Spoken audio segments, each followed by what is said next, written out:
Welcome to the Comfortable in Chaos Podcast. Strangle your demons and let's go. Y'all need Jesus!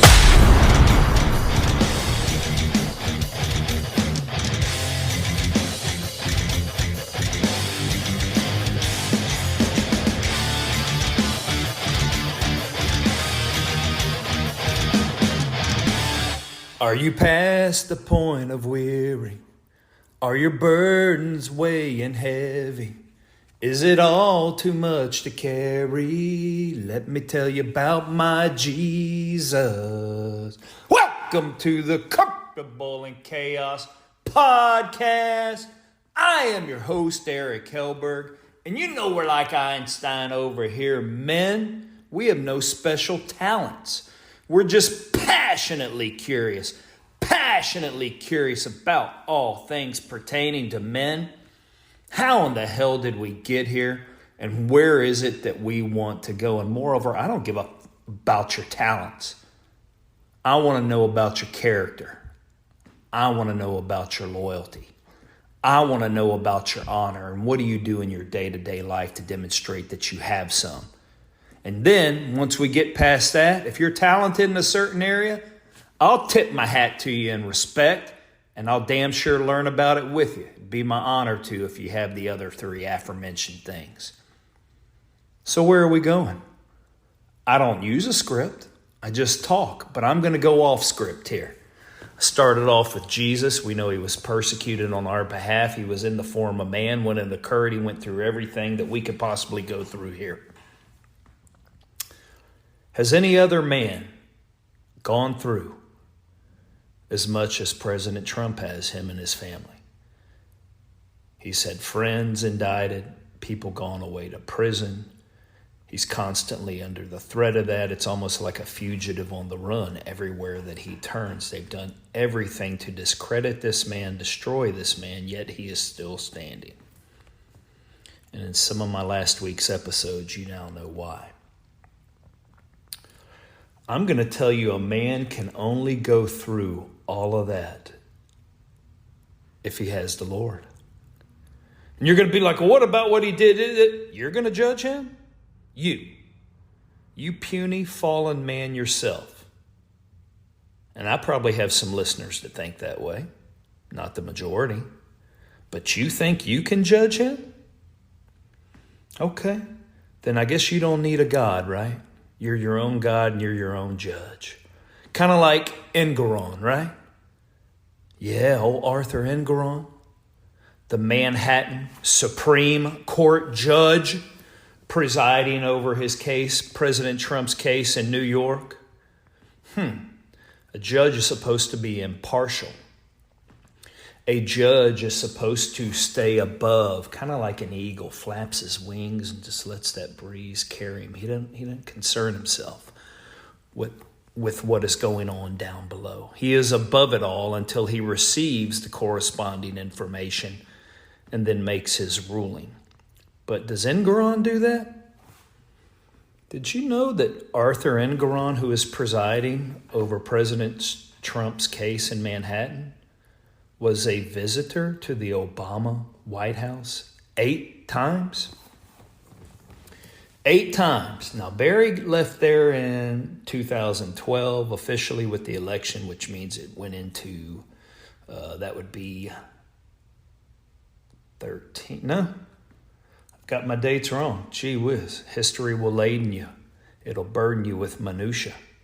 So he leaves in 16. As I'm thinking about it and telling you this on this show, it's making more sense now. 2008 to 2012, 2012 to 2016. Well, Arthur Engoron became Supreme Court judge in Manhattan in 2013 to 14. He was in the White House 8 times. Trump came into office in 16. What the hell were they conspiring? If they were already surveying Trump, spying on him as a candidate, And the judge who's now over his case was appointed, and this is where Trump was from and his activities were. Are you seeing a pattern here, guys, how far back this goes? Did you know that Engoron has also been to 2 of Joe Biden's fundraisers, albeit these are very private and pristine affairs, high donors, affluent people? Can he remain impartial doing that? But yet he is the one in charge of Trump's case. That is truly amazing to me. But only in Joe Biden and Barry Obama's America, right? Let's just throw in Nancy Pelosi too. So I'm going to tell you the only way that that man can sustain himself is with the Lord. I think he has him, and I think the Lord has him. So let's see what happens in November. We know every trick in the book's going to be thrown at him. And every trick in the book's going to be thrown at people like you and me. I'm already getting all kinds of anonymous bullshit via Facebook. These guys won't simply let me know who they are. I tell them just to simply DM me, give me their, hell, you want to send me a pin drop? Give me your coordinates, tell me your address, give me a phone number, whatever the hell it is. You can come meet me, I'll come meet you. There is nothing more glorious than facing your enemies on the field of battle. Let happen what may. Who wants to live their life scurrying around like a damn rat, you cowards? Speaking of cowards, I'll tell you this. Do you think an atheist hates unicorns? Do you think an atheist hates fairies? And I ain't talking about gay dudes. I'm talking about all this crap that they put in these Disney movies now because they can't come up with any decent film. So everything has to be animated. Everything has to be fake. And Disney, you lost $600 million last quarter, you dogs. No one wants to see your crap anymore. Okay, so if an atheist does not hate a unicorn, an atheist doesn't hate a fairy, you think he hates a leprechaun? Atheists don't hate those things. You know why? They don't exist. An atheist only hates God because he exists. And just like a criminal hates the truth, that's why an atheist hates the Lord. Think about that, man. You only hate the truth, and we are a culture that hates the truth because it damns us.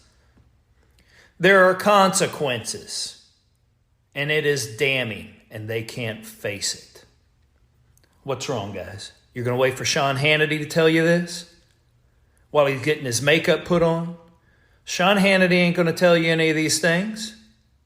Sean Hannity's just going to make the money, and he's only going to go so far. So we mentioned good old Biden. Let me tell you what Biden's doing now. If you've been listening to the news, you're getting part of the story. But he's basically drawn a red line for Israel. He has said, IDF, Bibi, you're not going into Rafah. In fact, we've already signaled them behind the scenes to commune, seclude, and hide in Rafah. Because everywhere else has been essentially scorched earth. You're going to get them, you're going to destroy them. Never mind Benjamin Tovar, 4-year-old boy, snatched up by the nape of his neck while a knife was in his father's belly, a gun to his head, and they set him on fire. As the father struggled, they shot and killed him. You know, there was a wife still there. I'm not even going to tell you what they did to her. And this happened thousands of times over. And Biden wants to kowtow to these effing animals. And you want to know why he wants to kowtow to these effing animals? He has intelligence where Hamas is. He wants to stop aiding Israel should they proceed in their attack. Why? Because there are now more Muslims, quite a few more, exponentially more, some of them Islamic extremists already here in America. He needs their votes in numbers more than he needs the votes of the diminished populace of Jews. That is your Joe Biden for you. And I can tell you this too. I would rather, it may get me in trouble, do judo with Vladimir Putin, a strong man, a guy who wants to protect his country, more than I would rather change Joe Biden's diapers. Is there something wrong with that? And I damn sure guarantee you that if I was in the presence of either or you, Putin would treat you with more respect and as a more distinguished guest than that elitist fool in our White House. And here I was supposed to be talking about COVID today because I promised my friend in the Netherlands, who's a biomedical engineer, that I was going to talk about with the country of Germany. Yes, NATO country. That means we have to listen, right, America? They have come out and said COVID was a total sham. They use Sweden as an example. No masks, no lockdowns, no significant death. Germany went through hell. COVID was a sham. I've already done episodes where I've talked about the criminal organization known as Pfizer.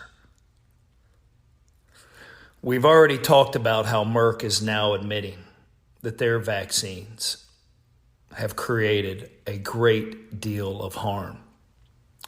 We now know that AstraZeneca has pulled the vaccine that many of you have received. Why? Because it creates thromboses, blood clots that kill you. Why are some of the hardiest athletes, footballers, soccer players in Europe, young men full of vitality, falling over, and you can see the raw footage of them trying to be resuscitated? All of them who received the 2 vaccines because they couldn't play football without them throughout Europe. And then the 3 subsequent boosters. I am going to lay it out on that show, but it will be painstaking. And I need to go ahead and break through the minutia so I can put it out in a concise manner. But if you went through that array of vaccine sequences, your mortality has gone up exponentially and your life expectancy has gone down in correlation. And you're saying that's not possible, Eric. Well, it is possible. So what do you do to combat it? Do your own research. I can put a show out on that. Help re-engineer your immune system because that mRNA vaccine did the exact same thing to you. Thank God the Lord has given us a glorious rejuvenative body. You can restore your health, but it will take some effort. We are going to break that down further. And in talking about COVID, and if China is so damn bad, why did Barry Obama and Fauci work with that lab and fund it in Wuhan? Yeah, it makes you wonder, right? So in parting, all I can say is this should make you mad. Maybe even make you sick. It should make you angry.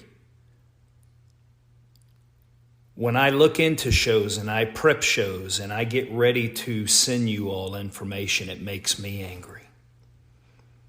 So what can we do about it, man? Well, we started off with a little ditty, not about Jack and Diane, but about the Lord. We can call upon his name. That's item 1. Item 2 is, I get weak, man. I've done enough fighting on my own. That was my own stupidity. Let's do it together. Let's do it together, and let's start speaking truth. And if we do it together, some of that caution can be thrown to the wind. So here's a challenge for you guys. Believe me, I know I lived it. What you do and what you have done in your professional life or the offshoots therein That's awesome. It was needed. It may still be needed. But that is not who you are. Do not make your occupation, your paid-for endeavors be the most interesting thing about you. Why? Because you are so much more than that. And since we were talking about attributes of a strong man, a godly man, honor, integrity, character, if you have ever found yourself in your life and someone has told you to stay, and you have been in the grind, and you kept enduring, and you stayed at the expense of your own self and or mental health.